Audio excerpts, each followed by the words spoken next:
মহেশতলায় বৃষ্টির জেরে পুরনো টালির বাড়ি ভেঙে চাপা পড়ল বৃদ্ধ দম্পতি। অসহায় পরিবারের পাশে দাঁড়ালো কাউন্সিলর। পুলিশ এবং স্থানীয় সূত্রে জানা গিয়েছে, মহেশতলা পৌরসভার 18 নম্বর ওয়ার্ডের আখড়া কর্মকার পাড়ার বাসিন্দা, পেশায় ঘোড়ামির কাজ করা সন্তোষ মণ্ডল এই টালির বাড়িতে তার স্ত্রীকে নিয়ে থাকতেন। নিঃসন্তান এই দম্পতির নিজের বলে প্রায় কেউই নেই। সামান্য আয়ের ওপরেই চলত দুজনের পেট। যেখানে দুবেলা দুমুঠো অন্ন জোগাড় করাই ছিল এদের দুঃসাধ্য, সেখানে তাদের পুরনো এই বাড়ি সংস্কার করা এক প্রকার বিলাসিতা। যদিও পরিবার এ নিয়ে কোনো প্রকার ক্ষোভ বা অসন্তোষ প্রকাশ কারোর কাছেই করেননি। অসহায় এই দম্পতি যখন যেরকম আয় হয়েছে সেই অনুযায়ী তারা তাদের মতো করে চলতো। ঘরের আর্থিক অবস্থা তো ভালো নয়, আর সারা জীবন ওদের খুবই কষ্ট। আর ওই ঘরামির কাজ করে কোনো রকমের সংসার চালায়। কিন্তু ঘরটা দীর্ঘদিন ধরে নড়বড়ে হয়েছিল, ওরা পয়সার জন্য ওরা ঠিক করতে পারেনি, যার জন্যে ঘরটা গত রাত্রি ভোরের বেলা পড়ে গেছে। ওরা দুজনেই ওর মধ্যে ছিল।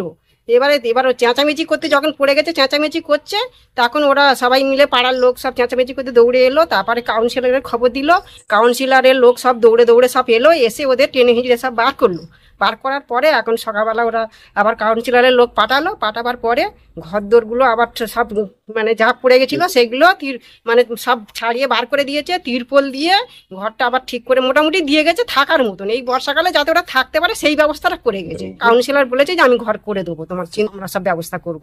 এখন যা করে দিয়ে গেছে আপাতত করে এখন থাকতে পারবে। আমার নাম রেখা মণ্ডল। কিন্তু মাত্রাতিরিক্ত বৃষ্টির জেরে বিধাতার রোষে পড়ল এই পরিবার। অসহায় দম্পতির মাথা গোঁজার শেষ সম্বলটুকুও তারা হারালো। এক প্রকার চোখের নিমেষেই বুধবার ভোর রাতে ভেঙে পড়ল তাদের টালির চাল। ওই মুহূর্তে দম্পতি ঘরের ভেতরেই ছিল। তাদের চিৎকার চেঁচামেচিতেই আশেপাশের লোকজনেরা এসে তাদেরকে অক্ষত অবস্থায় উদ্ধার করেন।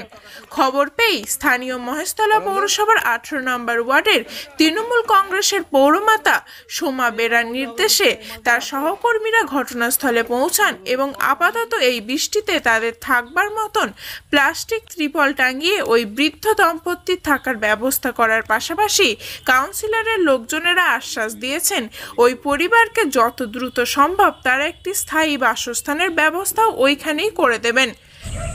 বাড়িটা খুব আর্থিক অবস্থা আমার খারাপ ছিল, আমি সেরকম কাজ করতে পারিনি। টুকটাক একদিন কাজ হয়, যার জন্যে ঘরটা আস্তে আস্তে পড়ে যায়। আর পড়ে যাবে, আমরা ওই জন্য শুয়েছিলাম গায়ের ওপরেই পড়ে। টালির বাড়ি ছিল, আর অনেক কষ্ট করে সবাই লোকজন পড়ে করে টেনে টুনে বার করেছে। ঘরামির কাজ করতাম, ওই সপ্তাহে 1-2 দিন কাজ হতো না। সন্তোষ মণ্ডল ইনি এখানকার আদি বাসিন্দা। অসহায় মানুষ ঘরামির দিন মজুর করে খায়।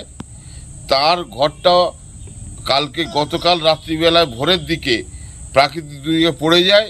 আমরা খবর পাওয়ার সঙ্গে সঙ্গে 18 নম্বর ওয়ার্ডের কাউন্সিলর সোমা বেরার নির্দেশে আমরা তৃণমূল কংগ্রেসের কর্মীরা তারা এখানে চলে আসি এবং এদেরকে উদ্ধার করি এবং এনার এই ঘরটিকে অস্থায়ীভাবে আমরা ত্রিপল দিয়ে ছেয়ে দিয়ে থাকার ব্যবস্থা করে দিই 2-4 দিনের জন্য। এবং আমরা দায়িত্ব নিয়েছি আমরা ঘরটা স্থায়ীভাবে জানি বসবাস করতে পারে তার ব্যবস্থা আমরা করে দেবো। আমরা অসিত মণ্ডল, তৃণমূল কংগ্রেস কর্মী, 18 নম্বর ওয়ার্ড। স্বাভাবিকভাবেই মানবিক কাউন্সিলরের এই উদ্যোগকে সাধুবাদ জানিয়েছেন আপামর জনসাধারণ। মহেশতলা থেকে টিনা রায়ের রিপোর্ট, খবর 7 দিন।